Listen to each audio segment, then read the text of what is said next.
अस्सलाम वालेकुम दोस्तों, welcome back to my YouTube channel Desi Zaika official. उम्मीद करते हैं आप सब खैरियत से होंगे।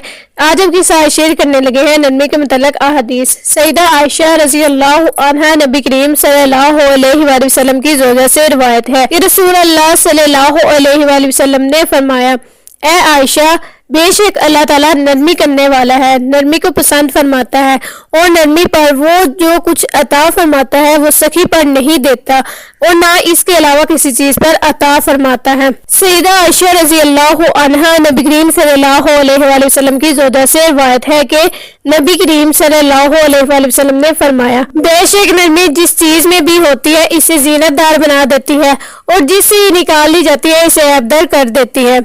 सैयदना अब्दुल्ला बिन मसूद रज़ी अल्लाह अन्हा से रिवायत है कि रसूल अल्लाह सल्लल्लाहु अलैहि वसल्लम ने फरमाया, क्या मैं तुम्हें इसकी खबर ना दूं जो आग पर हराम है या आग इस पर हराम है, हर इस शख्स पर जो करीब, नरम खू और आसान सहल है। दोस्तों, अगर आपको मेरी हदीस पसंद आई हो, मेरी वीडियो को लाइक और मेरे YouTube channel Desi Zaika official को जरूर सब्सक्राइब करें। इंशाअल्लाह अगली वीडियो मुलाकात होगी, तब तक के लिए अल्लाह हाफिज।